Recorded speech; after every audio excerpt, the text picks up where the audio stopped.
Full disclosure here, I'm not a fan of the MCU. I grew up with the MCU, and it holds a lot of precious memories to me and this channel. I used to discuss Marvel properties on the internet starting out and well into my late teens, but I fell completely out of love after one particular movie. And you see me reference this movie multiple times. There's also the immense burnout I felt as more and more products kept being shoveled onto Disney Plus, and the movies just kept getting more and more uninteresting for me. But there are two of these Marvel D+ shows that I hold in very high regard: WandaVision and Loki. Those, along with the first few shows rolled out onto the service, had actual effort and interesting concepts to back them up. The writing, directing, and VFX also didn't feel as bad as the current movies and TV shows Marvel Studios have been putting out. But WandaVision and Loki had that magic that made me hold them in a slightly higher regard than the rest. Going into the second season of Loki, I had really low expectations. This was in the middle of the MCU's era of mediocrity, so who's gonna say this is gonna be as good as the first, right? And now that the season is fully out, I am pleasantly shocked to report that Loki Season 2 is one of, if not the best pieces of MCU content post-Endgame. Maybe on par with Guardians of the Galaxy 3. It's a vast improvement of the season in the writing, directing, and visual department, and a really good send-off to this character. And before I get into my thoughts, here's your warning. Heavy spoilers ahead. Starting with my praises, off the bat, this show looks visually better than anything that came before it. The cinematography and editing has that Wes Anderson-esque level of meticulous detail to it and adds to the vibes and energy this season is built on. It reminds me a lot of the visual style of Severance. The framing and camera work, the way these effects seamlessly blend around the performances are really cool. Are they anything new or unseen in filmmaking? No, not at all, but this is 2020's Marvel. Having artistically good filmmaking or finished VFX is incredibly rare. I do understand it's because Marvel crunches their VFX studios with unreasonable deadlines and a larger quantity of shit to do, which sucks. I really hope they unionize. The writing also saw a vast improvement, which is really interesting to me. Season 1 did have some good writing, and Michael Waldron did a good job with what he was given, but the biggest critique of Season 1 by a lot of people, myself included, is that Loki felt like a supporting character in his own show. The main focus was the TVA, what it stands for, what it is, and what it means in the current MCU storyline. This season still has that in the form of saving the TVA from imploding, push Loki to be more of the main focus until the second half literally stopped time to focus on just Loki. And the substance they give Loki's characterization is really compelling stuff, and reshapes our perception of why he does what he does, adding a massive amount of depth and weight to his character and his arc. We'll get to that. Eric Martin and his much smaller writers' room managed to make a really powerful and poignant character study for Loki, which is impressively commendable and well executed by Tom Hiddleston's performance. Actually, he's not the only good performance this show has.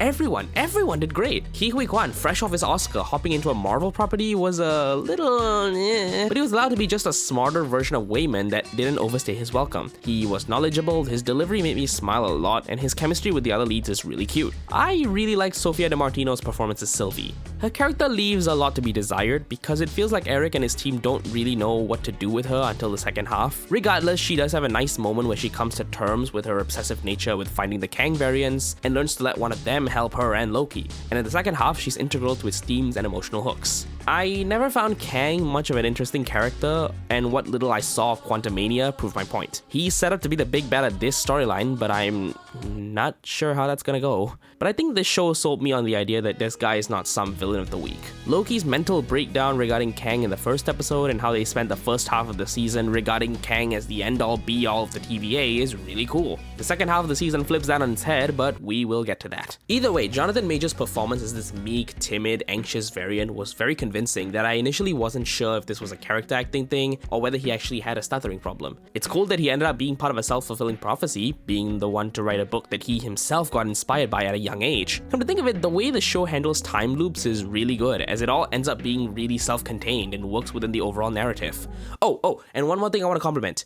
That being the music. I don't know how she did it, but this season, particularly the second half, is the best score we've heard from Natalie Holt. It blends so well with the visuals and complements a lot of the emotional moments the story has. On a technical level, everything is really well done and has a layer of polish that current Marvel properties lack. Did you know this was the first Marvel show that didn't need reshoots? Cool stuff. I've been really positive so far, but I do have problems. For starters, the McDonald's product placement in the first 2 episodes is a little ham-fisted and made me roll my eyes. Like, this is Disney. Are they that low in cash that they need to take sponsors from McDonald's of all things? Also, the main hook of the mystery leading leading into the show is Loki doing the Spider-Verse glitching thing. And while it does lead into an interesting direction at the end, I feel it was poorly explained and established in the beginning. It's unclear why it's only he who goes through that, considering Sylvie was also with him at the Kang boss fight. Adding on to that, it feels very limited and kind of contrived, as though it only happens in very specific instances. Loki either rapidly glitches to multiple different points in time and space which all matter to the overall arc, or he doesn't for hours on end. What does it take to have him glitch to, I don't know, the background of a previous movie, or an alternate universe we've seen before like the Void one in Doctor Strange? While I do appreciate the show being disconnected from everything else in the MCU and just existing on its own, a small visual cameo in this area wouldn't hurt. What I'm trying to get at here is, when you have your main character able to glitch to different places in time and space, limiting the destinations to only the necessary ones make it a little boring and predictable. People online were gasping at the scene in episode 4 where Ravonna and Miss Minutes murder a bunch of prisoners as though that was the most brutal scene in MCU, which... no? Speaking of, episode 4 might be the weakest link in the season. Majority of it is just wheel spinning and just brings the plot to a halt. It's cute to see Obi and Timely fangirl at each other, it's cute to see Timely's fascination with Coco, but it doesn't really do much and proves as a bit of a time waster, especially when the ticking clock is a huge stake for the entire season. Until the last 15 minutes, which drives the pacing and quality all the way back up by killing off Timely. Oh my god. For a show that conveyed this guy as the chosen one of the TVA, immediately killing him was a genuine subversion of my expectations. Which finally brings me to the biggest thing I want to discuss, the character development of Loki himself. I don't know if the rest of the cast not having as deep of character arcs was an authorial intent, but giving Loki's character arc the most depth and focus is something I didn't expect out of the show. Which, duh, the show's name is Loki, but keep in mind the focus of the first season was more on the world building and the TVA. This season, he's front and center with everything. He sounds the alarm about Kang to Mobius and the TVA, he leads the charge to fix the Loom and save the TVA. But why does he do that? We've always just assumed it's to save the TVA because he found a purpose there. But no, it goes even more than that. His purpose isn't really the office work the TVA offers. It's the friends he made along the way. Come on, keep trying. I want to save the TVA. Why? I want the TVA back. And? What do you want? I want my friends back. I want my friends back. I don't want to be alone. Without a light to live, and after seeing the end of it, what is his purpose? What does he want to still be around for? It's during this season when we see why. His friends, and the fear of isolation. Without him having wacky adventures with his friends, when he's all alone, what does he have left? And this is conveyed to us at the point where technically they lost everything.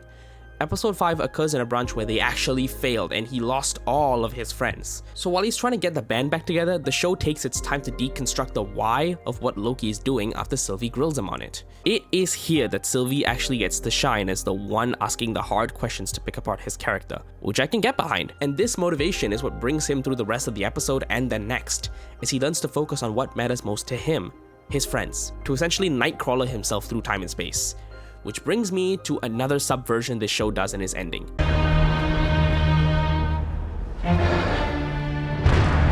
Again. Faster. As with every Marvel property, it's always the good guys coming out on top, right? Just sheer effort, determination, and ingenuity. Yeah, Eric and his team just said fuck all that and had Loki go through hundreds and thousands of attempts and literally get on Obi's level of physics and engineering, and even as they successfully did what they wanted to do, it meant nothing. That is a brutal realization, that even if you get everything right, with the countless trial and error, you're always doomed to fail. Your efforts, even if immense and exhaustive, can always be for nothing if the odds aren't in your favor. Okay, he changes his approach and tries to stop the inciting incident of Sylvie killing Kang. He's met with another difficult decision. There is no way to stop this, other than kill Sylvie. Never have I imagined a Marvel show to use the fucking trolley problem as its emotional hook. And even here, there is an opportunity for Eric and the team to kill off Sylvie. She isn't that useful this season anyway, and the writers weren't interested in having her be a compelling enough character. But no, they weren't willing to make that concession. To Loki, he wasn't gonna sacrifice everyone. He's not able to choose. This brings us to his final conversations with Sylvie and Mobius, where he goes back to where it began to set himself right with what he thinks he has to do. For someone who's built on wanting power, wanting a throne, seeing him denounce all of that, and instead wanting to save everyone and not want to be alone at the top, it speaks to how far he's come as a character. It speaks to what he's really wanted all this time. And to achieve that, what does he have to sacrifice? There's more burden than glory. And trust me, you never want to be the guy who avoids it because you can't live with the burden. How do you live with it? Scar tissue. In the end, he sacrifices himself, succumbing himself to complete isolation, not wanting to kill any of his friends or let the multiple other realities die. He chooses to replace Kang's spot at overseeing the timeline, giving everyone else a chance. His purpose, his burden, is achieved. For a franchise that has some of the best moments of loss, this joined the ranks up there with Tony's act from Endgame and Peter's request to Strange in No Way Home. I'm in awe that this is the conclusion they chose for Loki, having him come to terms with what he fears the most, loneliness, and to accept that for his loved ones is a really poignant and selfless moment for this character. And not having an easy undo for this, having Loki watch over his friends from afar and having real lasting impact until the end of time is something I didn't expect from this show. Everything about this sequence works. The score, the comic accurate costume reveal, the For You For All of Us, the direction, the editing, everything. Holy shit! I am so glad Eric and the team got to tell the story they wanted to tell and then brought a level of tragic closure to this character. And to close off this review, this show somehow saved the reputation of Kang and the multiverse post-Quantumania and brought in great performances, a stunning and polished visual style, mostly good pacing, and a conclusion that knocks it out of the park. I fucking hate Marvel, but this show is genuinely worth coming back to. I hope Disney doesn't do the Mando treatment and give it an unnecessary third season to undermine this ending. This is very rare for me to talk this positively about a Marvel show, but 9 out of 10. Hope this creative team have more chances to shine in Hollywood, both in the MCU and elsewhere. Thanks for watching.